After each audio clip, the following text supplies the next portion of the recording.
Okay, now we're into the serious stuff. This is my rock wall that I'm going to build, or rock cutting. Now I've mixed up a batch of plaster, as you can see, and I've added brown paint to it. The thing to remember is never try to do too much in one go. So it's best to do it in small sections. Now I've got this paint and plaster mix fairly done.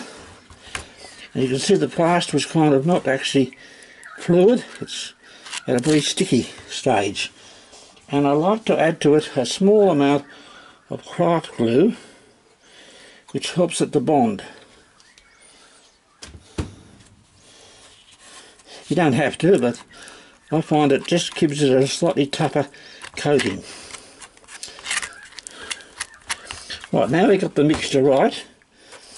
The trick is to apply it to your rock face. I just scraped it off there.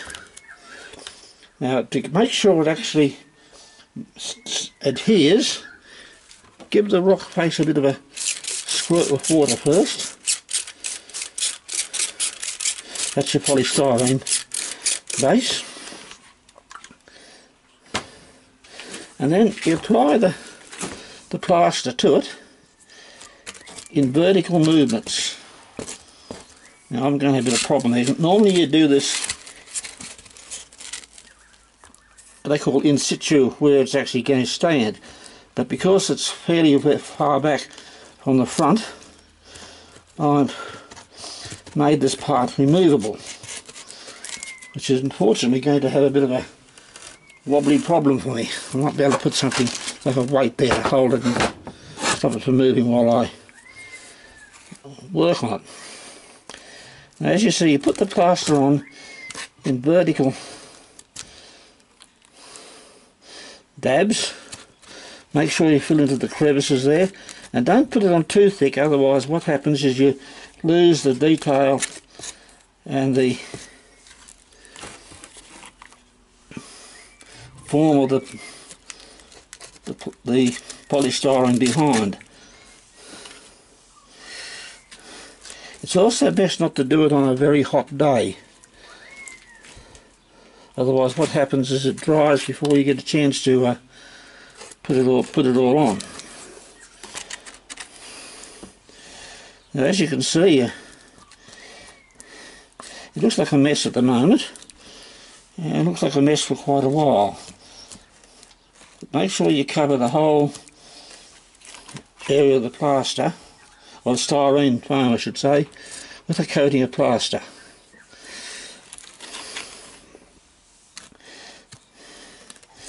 Now it doesn't look very spectacular at the moment, but that'll change later on, once we get the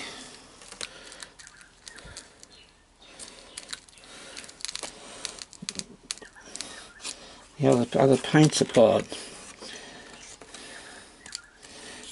Just move it out of the road and show you how I get it down to the bottom like that.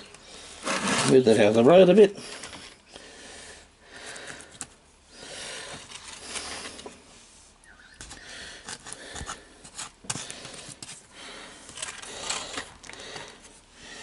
I hope I don't run out of battery or exceed the time limit that YouTube allows.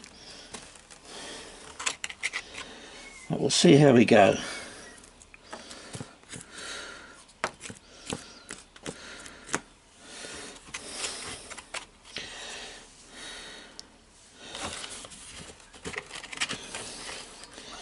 So far I've not had any of my videos censored or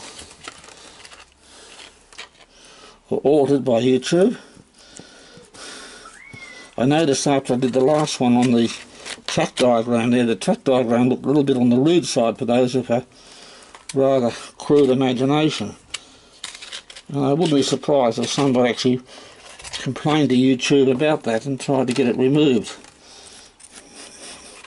There are all sorts of funny people in the world. Some of them even build model railways. Oh well. They're getting the plaster there, as you can see, and I'll just use up as much as I can on this, and I'll show you the actual carving and detailing. Now you've got to remember that rock strata is never perfectly straight, and when you do make rock strata, allow for things like fault lines as well. And if it looks inconsistent, well, that's natural. Right, we've got just about all that there done there. I think I might have a go at showing you how to carve it now, shape it. I've got an old brush in here which I can use to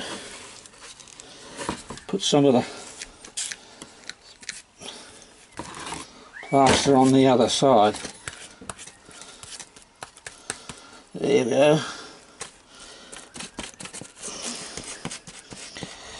Old paint brushes are very handy, especially ones that have been slightly abused, where the paint's dried in inside them and they're not the best thing for using for domestic proper painting. I'm quite sure everybody's got a few of those floating around inside their workshop somewhere. They're kind of too good to throw out but too bad to use. You know what I mean. Right, now we've got to that stage there.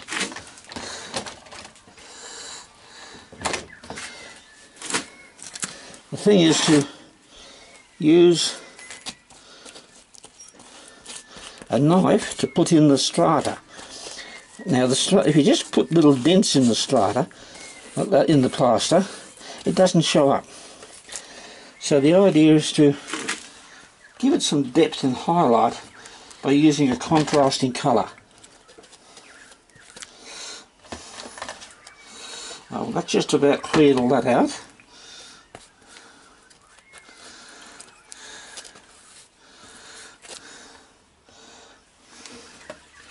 I can just use put a bit of water in that in there. If you get little bits and pieces of plaster left over, add a bit of water to paint to it, and use that later on to tie up little bits and pieces around the layout. Now what I've got here is some black paint. Now adding some water to it to partly dissolve it. Notice these are the acrylics, these are the artist acrylics, so don't go using oils.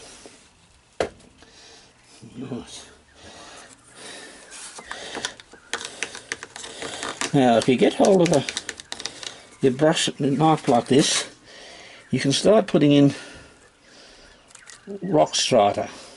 Now notice how the plaster is still a bit loose there, it hasn't dried yet.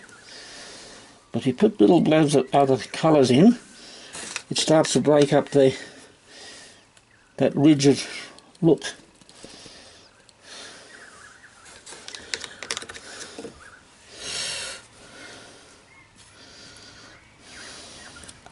It doesn't look like much at the moment, but this extra contrasting colour will have an effect later on.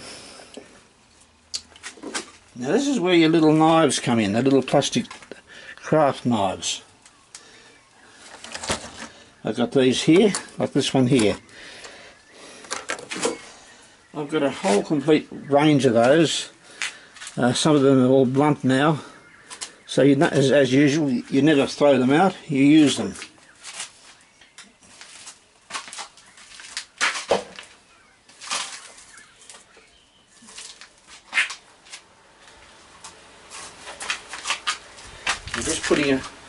Just put a fan on there to make the stuff dry out a bit better. Now these little knives can be used to make proper